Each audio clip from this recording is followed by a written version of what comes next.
Namaskar everyone and welcome to the Gita Satsang. Let us start with the Prarthana. By the Guru's grace and the will of Sri Krishna, we have all assembled for this Gita Satsang. May we have their guidance to be able to learn and adopt the things which will help us to grow spiritually. Let us chant the shlokas. Vasudeva Sutam Devam Kamsachanuramardanam Devaki Paramanandam Krishnam Vande Jagadgurum कृष्णाय वासुदेवाय हरये परमात्मने प्रणतः क्लेशनाशाय गोविन्दाय नमो नमः। नमोऽस्तु ते व्यासविशालबुद्धे पुल्लारविन्दायतपत्रनेत्र येन त्वया भारततैलपूर्णः प्रज्वालितो ज्ञानमयप्रदीपः यो नित्यमच्युतपदाम्बुजयुग्मरुग्म व्यामोहतस्तदितराणि तृणाय मेने अस्मद्गुरोर्भगवतोऽस्य दयैकसिन्धोः रामानुजस्य चरणौ शरणं प्रपद्ये। रामानुजदयापात्रं ज्ञानवैराग्यभूषणं श्रीमद्वेङ्कटनाथार्यं वन्दे वेदान्तदेशिकम्। So with prayers at the lotus feet of the Acharyas, let us now take up our topic for today. So before we start, I thought we will just do a summary of what we had seen in the previous satsang. So in the last satsang, we had started with the 9th chapter and we had taken the first three verses, first three shlokas. So in that, we saw that because Krishna is telling Arjuna that, oh Arjuna, you don't have asuya, and therefore I'm going to reveal this knowledge of bhakti, which is very secret knowledge. So, and we also saw that asuya means the quality of seeing other people's virtues, their gunas, as doshas. So Arjuna doesn't have this quality of asuya, so Krishna calls him anasuyave. And now Krishna is going to reveal this guhyatama knowledge of bhakti. Why it is secret knowledge? Because it is only revealed to those who accept that the Lord is great. Those who don't believe that in the greatness of the Lord are not eligible to receive this. Now, somebody who gets this knowledge, the effect of that will be that he will lose all his past sins, his past karmas, the obstacle, whatever is ashubha for him in his journey towards the Lord, that will all be destroyed. And that leads him closer to attaining the Lord. Then we saw how Krishna tells that this knowledge of bhakti, it is Raja Vidya, it is Raja Guhya. And we also said that according to Ramanujacharya, it is not only that this knowledge is very great and rare, but also that it is only revealed to the Rajas. Rajas meaning those who have great minds, who are broad-minded and knowledgeable people. They are, and who accept that the Lord is great. To such great minds only this bhakti is revealed. Then we talked about the nature of the Bhakti Marga, that it is Uttamam Pavitram, Susukham, Dharmyam, and Akshayam. It doesn't get destroyed, it is everlasting. It is very supremely, pure, and it is easy to adopt. It gives you a lot of joy in the process, and it is according to the precepts of Dharma. And somebody who follows this Bhakti Marga, the Lord will be directly perceivable to them. And people who don't have faith in bhakti, like they may have reached the stage of being capable of doing bhakti because of their previous punyas, but if they do it mechanically without faith in that, then it means that they are still attracted to worldly pleasures, and that does not let them get mukti. Rather, it leads them back into this samsara, this continuous cycle of birth and death. And we also saw that surrendering to the Lord, that is the solution to overcome these problems of obstacles that come in our path when we want to move towards the Lord. So today we will start from the 4th shloka. I think we are going to take about 3 shlokas today also. So in the 4th shloka, Krishna tells Arjuna, Maya tatamidam sarvam jagadavyaktamurtina matsthani sarvabhutani nachaham teshvavastitaha. So he says this entire universe is pervaded by me. And I, in which form I am pervading the universe? In an unmanifest form. I am avyakta. I am not manifest. I am in an unmanifest form. All beings abide in me, they are in me, but I am not in them. So, what does he mean here? This is actually a very confusing thing, because, on the one hand, he is saying, I am there inside in everything in this universe. Then he is saying, everything is there within me, but he is saying, I am not in them. So, what does he mean by this? Why is he making this kind of a statement?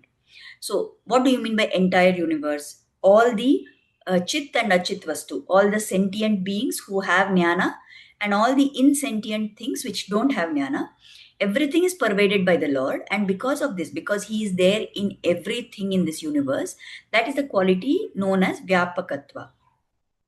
But although He is there, He is Avyakta Murti. We don't see Him because we are not able to see. We see the object. Like if I see a person, I can see that person. I don't see the Lord who is within him. If I see a plant, I see an animal, I see an object in my house, I only look at the object, but I'm not able to see the Lord within them. That is because of my shortcoming. He is there, but he is in an unmanifest form. He is the one who is the Sheshi. He is the one who is the supporter. He is the one who is the controller. And he sustains and manages the entire universe. Now he is saying, Maya Tatam, I am in all of them. But he says, Na avastita, I am not in them. So to us, it sounds contradictory. Why he is telling this? When he says, I am in all, he means that he is controlling and supporting everything in this universe. But he has told that he is in everything and everything is in him. So if you say he is in all and he is controlling and supporting, then we say everything is in him, then we should not use the same logic and say because everything is in him, those things are controlling and supporting him. So to negate that part, he says, I am not in them. To negate this part that those things are controlling him. He is the supreme controller and supporter, and he is inside everything. Just because other things are in him, however, they don't have the ability to control and support him.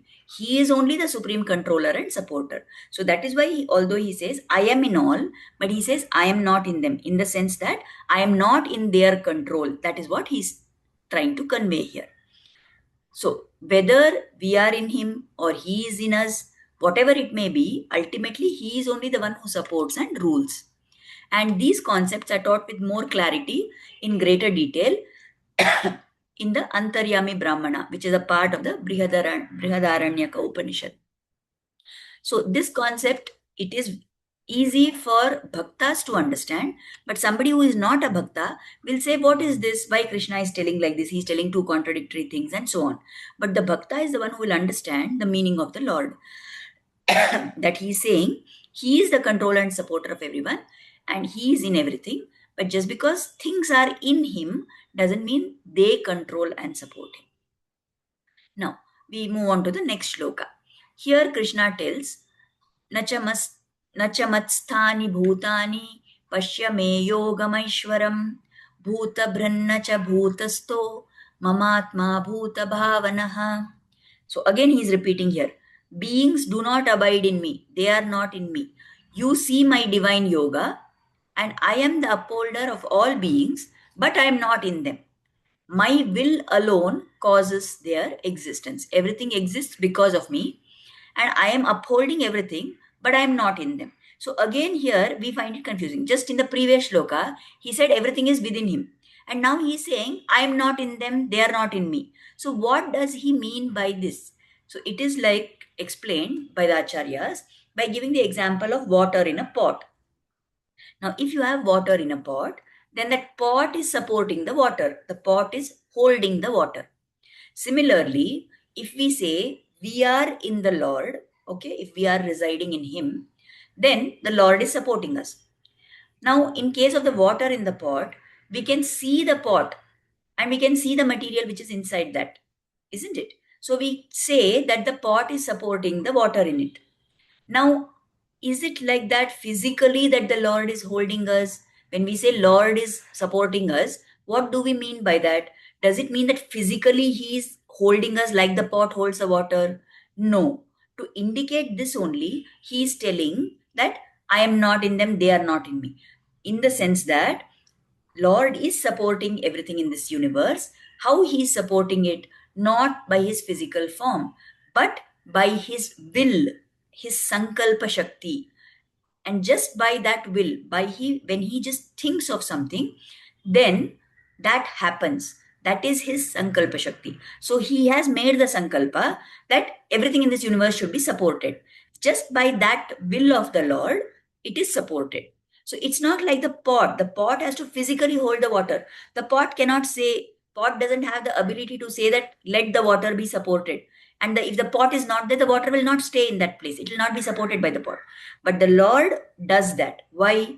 Because he is having sankalpa shakti. So he just needs to will for something to happen. Just needs to say that let it be like this, let it be so, tathastu, like that, and it will happen. So the support that the Lord is giving to all these beings and this chit and achit vastu, it is not physical like the pot supporting the water. Then he's telling Arjuna, you will see my Aishwarya, this great willpower of mine, you can see. But how Arjuna can see? Just now we said that pot can be seen, but Lord cannot be seen. His support is not visible. He is avyakta. Then how can we understand how he is telling Arjuna that you can see? What Lord means is that now you will be able to see. Why is he saying that? If he wants to show us, then we can see. We cannot see with our own eyes. We cannot understand with these physical eyes of ours. Later, we are going to see in the further chapter, in the 11th chapter, I think, that Krishna showed the Vishwarupa to Arjuna. Here, there, when the acharyas explain, they make a very nuanced point there. They say that what we are telling, that Arjuna was given drishti by Krishna to be able to see. It is not that at that moment Krishna took that form and then gave Arjuna the eyes to see it. Krishna is always in that form, but Arjuna was not able to see that at all times. Therefore, at that particular time, Krishna gave him the ability to see that by giving him those Divya Chakshu. So, Lord is always in whatever way He is. But because we have limitations, we cannot see things with our physical eyes, we are not able to see. But if Krishna is telling that Pashyame Yogam Aishwaram, you see Arjuna, you see my great power, how Arjuna will be able to see? Because the Lord wants him to see, and He will give Arjuna the ability to see. So, how Arjuna will be able to see? He will not see with his physical eyes, but he will be able to understand this concept with his mind. So, that is what Krishna is trying to imply here. And he says, Mama Atma, and he says, Bhuta Bhavana, my willpower is responsible for everything in this universe, for the creation of things in this universe, for sustaining things in this universe, for destroying them at the time of pradaya, for any kind of growth that happens. When the living beings are living, all this is done by Krishna's Sankalpa Shakti. So, what he's saying is that they are not in me. When he says everything else in this universe is not in me, what he means is they are not controlling me. I am beyond their control. I am the supreme controller. Then he is telling Arjuna, you look at my divine yoga. How Arjuna will be able to see not with his eyes, but because Krishna has blessed him with the ability to learn with his mind. Then he says, I am the upholder of all beings. I am the one who is supporting everything, controlling everything. But I am not inside them. In the sense, they are not able to see them. I am not within them and allowing them to control me. Alone by my will, by my Sankalpa Shakti, they are existing. That means they were created also by the Lord Sankalpa Shakti. They are being sustained and managed also by the Lord Sankalpa Shakti. And they will be destroyed when the time comes for destruction, also by the Lord's Sankalpa Shakti. Right? Now, here, that is why this Lord is often called as the incomparable one. If we see in the Vedas, in the Upanishads, and everywhere, he is referred to as Ekameva Advitiyam. He is the only one and he is Advitiya. There is no other like him. There is no second one like him. So, what do we mean by that? That he is the one who has no equal. There is nobody who is equivalent to him. He is incomparable. You can only compare when you have two similar things. But if there is nobody like him, then whom will you compare him to? There is no one to whom you can compare him. And this name, actually, the Lord has taken for one particular Archavatara in the place called Tirunageshwaram, which is near Kumbakonam. He is known as Lord Oppiliyappan. Oppiliyappan means one who doesn't have anybody who can compare with him. This same meaning, what we are saying, one without an equal, the one who is incomparable, that is the meaning of the Tamil word Oppiliyappan, the Lord who has no equal. Now, I think I have mentioned before also that in that same place, he is also called sometimes as Uppiliyappan. Uppu means salt. He is the one who is the Lord without salt. Why? This was the place where Markandeya Rishi did lot of tapas, and he wanted to have Bhumi Devi as his daughter. So Bhumi Devi was born as his daughter, and he also wanted, and Bhumi Devi also wanted that that Bhumi Devi should be, this daughter should be married to the Lord. One day what happened, there was an old man who came there, and he was an old Brahmana, and he came there and he said, he saw this girl, Markandeya Rishi's daughter, and he said, this Rishi served him and all that. Then he said, what do you want? So he asked him that, I want to marry this girl. So that time the Rishi was shocked. He said, you are such an old man. She's such a small girl. How can you marry? How she will be able to live with you? He said. So he said, no problem. It's okay. I will manage somehow. I want her. I want her as my wife. Then Markandeya Rishi didn't know what else to say. Like, he was trying to dissuade this Brahmana, and he said, she's so small, she doesn't even know to cook. So the Lord said, it's okay, no problem, I will only cook.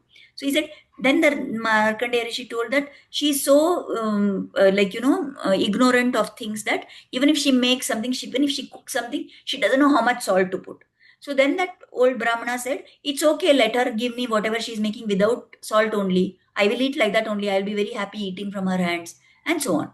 And finally, he takes on the form of Lord Srimanarayana. And in that form, in this form as Oppiliyappan, he is there till today in this Tirunageshwaram near Kumbakonam. And there in the Garbhagriha, we can see like this one massive Vigraha of the Lord, and in front of him seated are the two. One is Bhumi Devi, whom he married. Now, seeing that it is the Lord himself who has come, Markandeya Rishi was very happy and he got them married. So, till today, in that temple, whatever prasada is offered to the Lord, it is offered without salt. And the wonder of it, the miracle of it is that whatever is offered to the Lord, it is offered without salt. Nobody in that temple is supposed to eat anything which contains salt in it. And yet, normally we think that anything which does not have salt in it, there is no taste in it. In our house, when we are cooking every day, if little salt is less, salt is more, we obviously don't like it. If the salt is less also, we make a big fuss and we say, oh, salt is less, and so on. But can you imagine in that temple, the prasada every day which is made for the Lord, offered to the Lord, and then served to the devotees, it is all without salt, and yet it is so tasty. You don't even realize that the salt is not there in that prasada. So, like this, that is the greatness of the Lord. So, he is not just Oppiliyappan, the one who is without an equal. He is also Uppiliyappan, he is also the Lord without the salt. So, literally, this whatever Krishna is telling in this Bhagavad Gita shloka, that I am the one who has no equal. There is nobody like me. And he is talking about his greatness. So, that taking that itself as a, you know, a description, this Lord Oppiliyappan is there near Kumbhakonam. Okay, so now let us move to the next shloka. So in the sixth shloka, Krishna explains further that how. Now he said, no, that everything is in me. So how does he support? What is the manner of that support? Like that, he's trying to give some example to Arjuna so that Arjuna understands how he is supporting. So he says, Yatha Kasha, sorry, Yatha Akasha, sorry, Yathakashastito nityam, like in the Akasha, Vayuh sarvatra go mahan, tatha sarvani bhutani, matstani tyupadharaya. Just like the wind, Vayu, moves everywhere, but remains in Akasha. It remains in space. So also all beings abide in me. So also all things are supported by. So Krishna said that he supported everybody by his Sankalpa Shakti. Now Arjuna wants a little clarification. How does this happen? How can you support by your Sankalpa? So Krishna is giving the example of Akasha.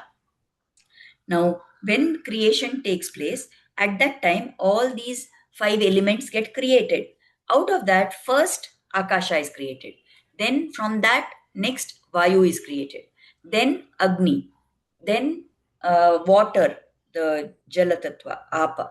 And then, last, Prithvi. So, like this, they are created one by one. Now, this Akasha or space, it is unlimited and it is large. And this Vayu is flowing all over Akasha. What is supporting the Vayu to flow over the Akasha? The Lord. How we can understand this? Now, if there is a bird that is flying in that space, is it supported by Akasha? Is it supported by Vayu? We will think that, okay, because the wind is there, the bird is able to fly. Because this Akasha is there, there is wind. And therefore, we may think that, okay, Akasha is also supporting, Vayu is also supporting. But what is it that has given the bird the ability to fly? The Atma within that bird. And who is controlling that Atma? It is the Lord. So it is neither Akasha nor Vayu who is the supporter, but it is the Atma within that bird which is letting it fly. And if that Atma goes away, what will happen? The bird will drop down dead. So that itself shows to us that is the Atma of the bird that is supporting it. And who is supporting that Atma? Who is controlling that Atma? It is the Lord.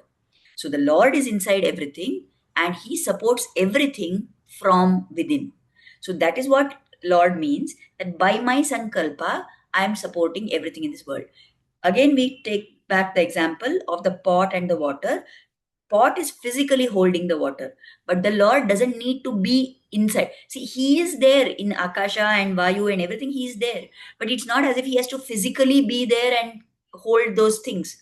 He is supporting everything in this universe by his Sankalpa Shakti. So that is what he is trying to explain to Arjuna here.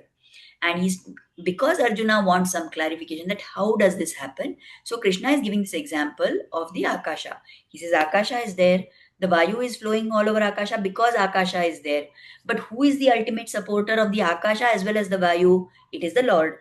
If there is a bird which is flying, is it supported by Akasha or Vayu? It's not supported by either of them. Both of them have provided the conditions for the bird to fly, no doubt, but they are not the supreme reason and the cause for why it is flying. It is flying because it has an Atma. And that Atma is, till it is there within that bird's body, that bird will fly. Who is controlling that Atma within the bird? It is the Lord. So, like this, Lord is inside everything in this universe. He supports everything from within.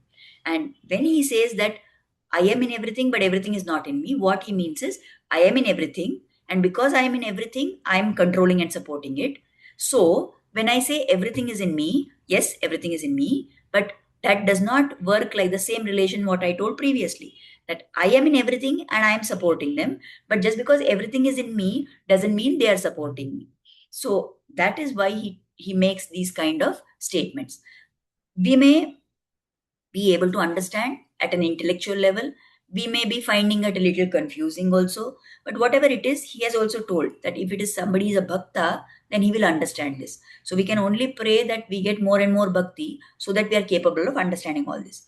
And anyway, why we are bothered about the vague philosophical questions here? Who is supporting? As long as we know that the Lord is our supporter, whether he is telling I am inside them, I am not inside them, but ultimately he is conveying that he is the ultimate supporter and controller. So when that is the case, why should we bother about all those things?